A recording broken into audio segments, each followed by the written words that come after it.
Oh boy, our first major public feud when it comes to college football NIL drama is here, and it's at UNLV. Let's dive into it.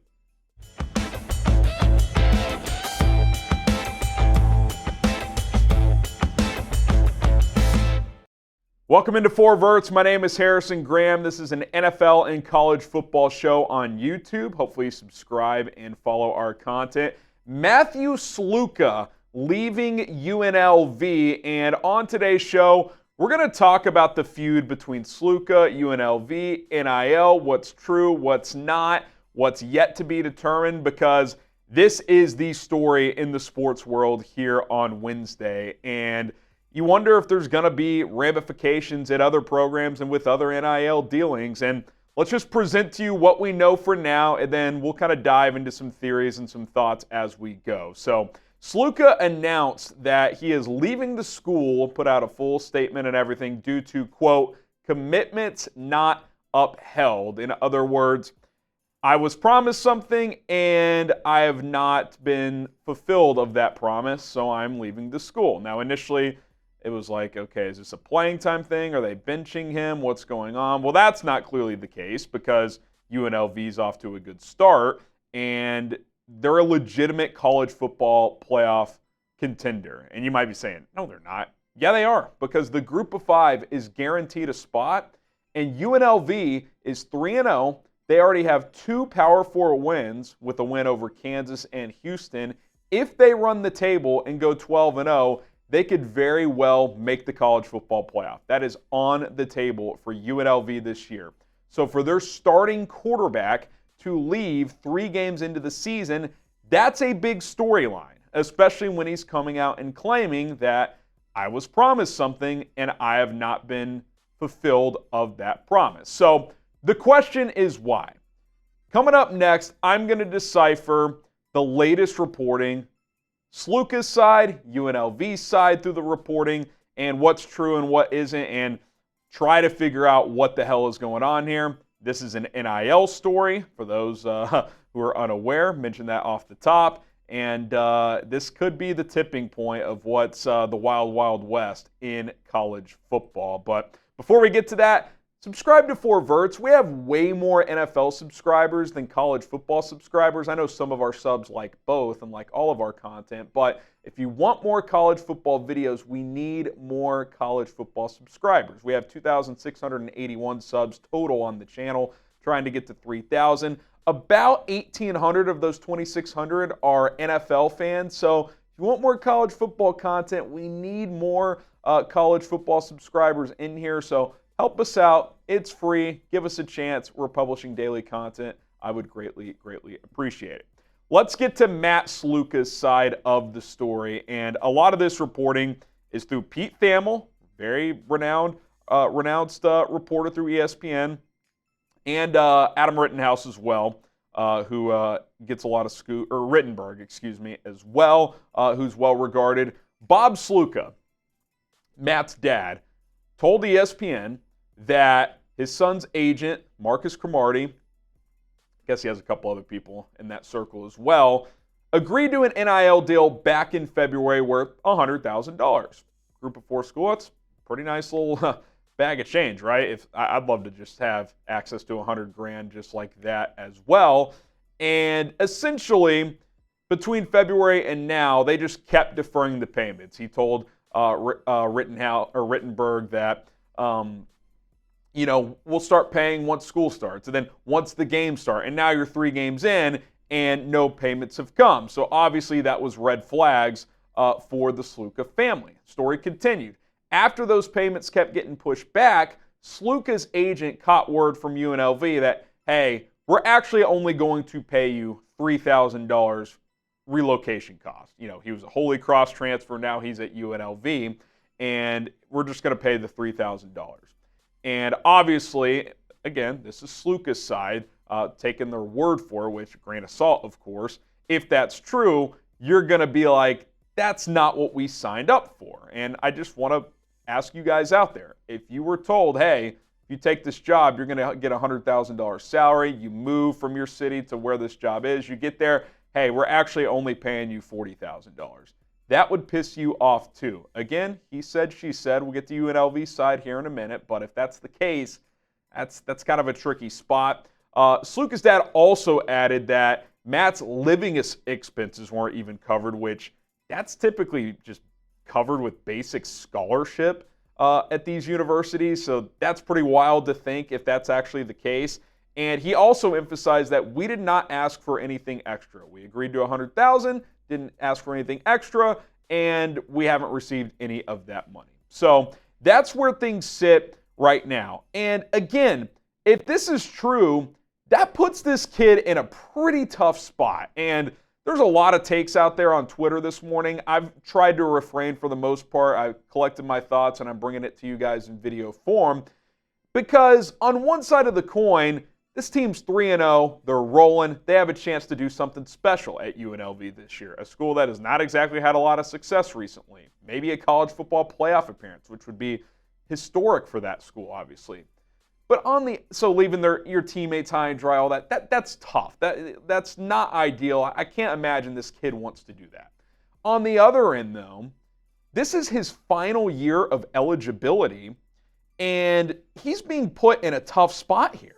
Like, if he can preserve his red shirt, and something to note here, with the final year of eligibility and with the new red shirt rules implemented a few years ago, you can play up to 4 games and then transfer and play for another school. So he can preserve his eligibility. So that's the reason for the timing of this. People are like, why 3 weeks in? Well, he can only play up to 1 more game without burning this season. And this is his last year of eligibility, and he hasn't redshirted yet, so he can do that. So it's a pretty tough spot if his side of the story is completely true. Is it? Who knows? We don't know if we'll get the full story.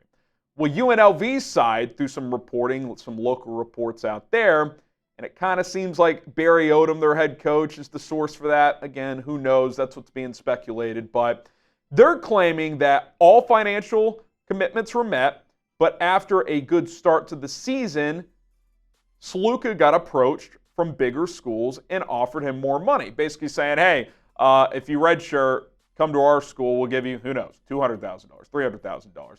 That's what UNLV is claiming, is that bigger schools have, gotten in his head, and that that's caused him and his family to cook up this story that he's getting screwed, and that other schools have reached out. I will say this. It is pretty clear and obvious that these schools have representatives that reach out to these kids on Twitter and DMs like, hey, come to our school, come transfer, we'll pay you this amount, that amount. That definitely happens. So to act like that's impossible is certainly a bit naive.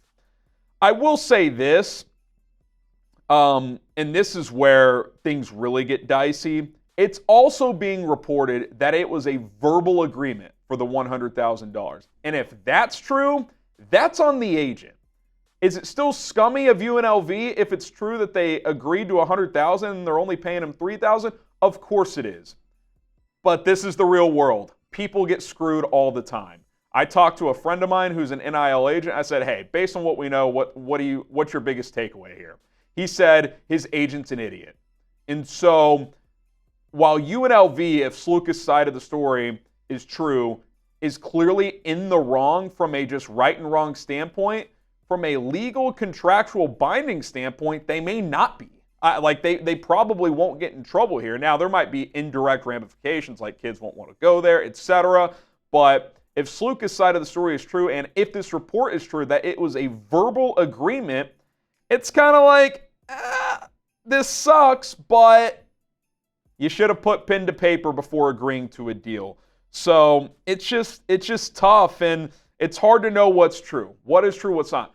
Clearly, at minimum, there's a miscommunication that happened somewhere. At minimum. At maximum, Sluka's getting screwed, or he and his family are pulling off a crazy story to try and preserve his image and make more money at a different school and kind of screw his team over. That's kind of what the other side of the coin could be, which is why I tend to think that the story of he agreed to this and they're not paying that seems more likely, but again, we don't know for sure. So let's just kind of revisit all the theories here. And I think there's 3, really 2, but I'll add a third one.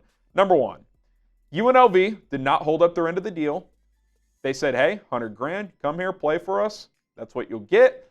And they kept pushing off payments and ultimately said, yeah, we're actually not going to pay you 100 grand. And Sluka made the tough call to preserve his eligibility, leave his team and teammates in the midst of a great start to a season, and is going to play somewhere else next year.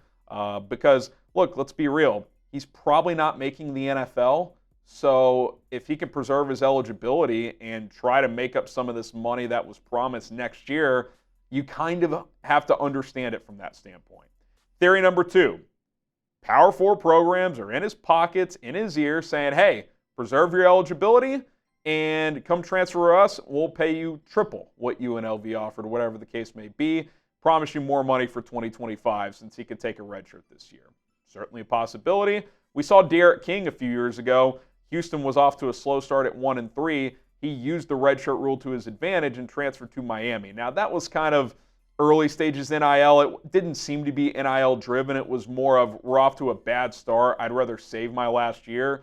But there's definitely situations where programs reach out to players and try to influence them in a way that's, it may not be illegal, but it's immoral. It's not right, but it clearly happens. Like I said, it's the wild, wild west out there right now. Theory number 3, this one seems less likely. Sluka is just taking a calculated list. Like, hey, I'm balling. We're off to a 3-0 start. Maybe I can go play for a Power 5, Power 4 program next year and make more money, knowing the NFL is a long shot. So kind of like the number 2, but schools aren't actually influencing him. He's just making that decision. But that one doesn't really fit based on his statement, because he could easily come out and just be like, yeah, I think I can play at a higher level next year with a bigger school, and I want to preserve my eligibility. Now, that obviously wouldn't be good for his image to leave his teammates like that and admit that no one's influencing him, which is why I don't think this one is very likely, but that is a third theory that could, in theory, make some sense. So, what now? What happens next?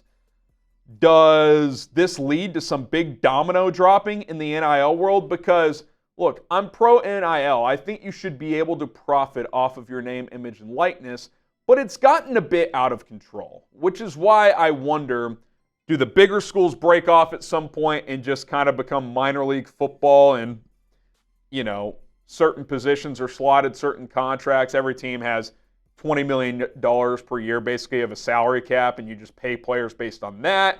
Because clearly there's been other NIL mishandlings that we just haven't heard about. This is UNLV. Like, that's we saw the Jaden Rashada situation a couple years ago at Florida, where he was promised $13 million and he never enrolled because it was clear that they were not going to be able to pay that. So he's like, oh, well, I'm not going to come there then. So it's interesting. It's fascinating. If I were you, I would try to hold off judgment until we get the full story, because, a lot of people out there, he's screwing his team. And look, if I were in this position, I don't know what I would do, because it would be tough to walk away from a 3-0 team and we're playing well and we're making a run, even if I was getting screwed financially. But if I knew deep down, A, I was getting screwed, and B, I'm probably not going to the NFL, on principle, I would have to consider it. And 2, if I can make that money elsewhere next year, knowing I'm not going to make the NFL, that sets me up financially for my future as I enter the professional world. So it's tough. It's a tough call, and, you certainly don't have to pick a side, but if you had to, are you Team Matt Sluka or Team UNLV? Let me know down in the comment section down below. And if there are any more big developments with this story, we will cover it here. Again, we need more college football subscribers, so hit that sub button. We got you covered. My name is Harrison Graham. If you want more football content, subscribe, and we'll see you next time.